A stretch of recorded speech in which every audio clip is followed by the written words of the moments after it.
Did you ever see the Georgia Guidestones? Mm-mm. The Georgia Guidestones were this thing that I don't know if they know who built it. Do they know who funded that thing? I don't think so. So They were found out. Yeah. The Georgia Guidestones, somebody spent a lot of money to make these giant stone statues with the guides to how to keep a civilization intact. And then like the rules? Yeah. Oh, wow. Yeah. And it's written in a bunch of different languages. So what is it like? So somebody blew it up, man. No. Oh yeah, let's hit down the bottom. Somebody blew it up, and then they decided after the person blew up part of it to destroy it all, which I don't understand that logic. Why they wouldn't just rebuild it? Why didn't you just rebuild it? So a mysterious monument meant to guide into an age of reason was destroyed after an apparent bombing. That right there is like a perfect example of existence, it feels like. How about just leave it there? Yeah.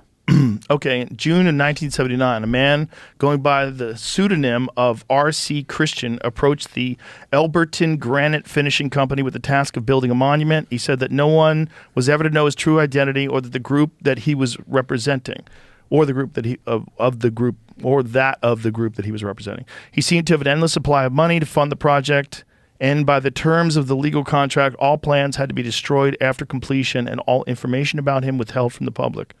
So the stones were finished in 1980. They carried a tablet in the front proclaiming, "Let these be guidestones to an age of reason." Engraved in the stones are 10 guidelines meant to reestablish the planet and society, perhaps after an apocalypse.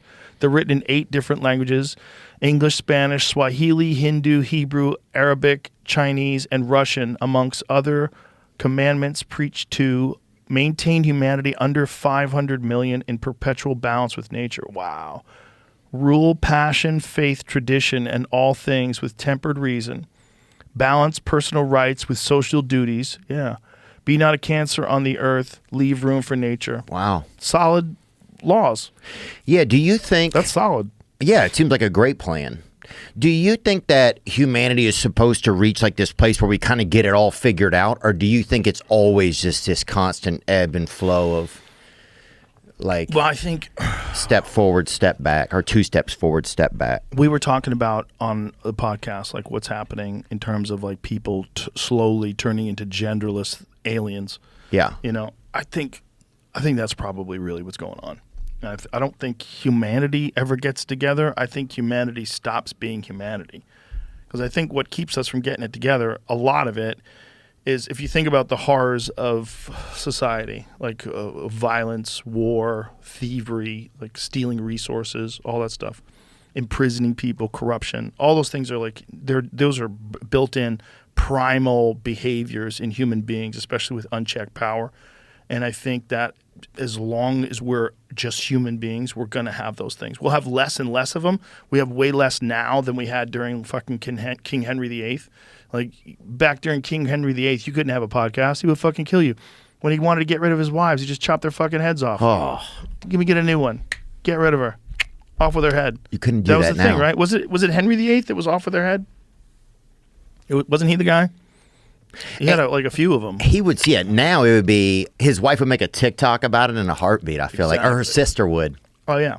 She would like, that motherfucker. There was nothing wrong with her head. He said her head was cursed. Henry is lying. Yeah. Nowadays are different, man. So there's like, that's like Steven Pinker's work. If you follow his work on violence and crime, people always want to think that violence and crime is more now than ever before, but the reality is, when you look at the course of human history, there's never been a more safe time to be alive than right now. What do you think it looks like coming up? Do you think like people start to if like people continue to be so like full of fear, do people like resort back to like their tribal nature, or what kind of starts to happen? They definitely do if the power goes out. The only thing that keeps society together is power. As soon as power goes out, you have no electricity, you have no cooling, so you can't stay in places where it's too hot, and you can't live in places where it's too cold. Yeah. You're in a bad spot there. So then if you're living in a place where it's too cold, you're heavily dependent upon firewood. So a big part of your day is getting firewood. You have to make sure you have enough. If you're living in Siberia, you have to have a fucking shit pile of firewood, and you never let that fire go out. I'd get a bunch. Ever. You need to have a bunch. I would. I'd get there early. You got to keep that fucking fire going, man. Because if you're stuck out there and it's 70 degrees below zero, like, you'll die. Dude, imagine you fall asleep and it fucking goes out, and then you have to wake up the other people and a lot tell of these them. guys aren't using matches to start fires either. Because, that's one of the things that survivalists will tell you is, like, you're going to run out of matches. You should learn how to start a fire without matches. So you got to learn how to start a fire with steel and flint. And I don't know how. It's so fucking not easy, man. There's some fire starters you can get, like, they're pretty good. Have you seen people do it, like when you go hunting and stuff? You have? I've done it, yeah.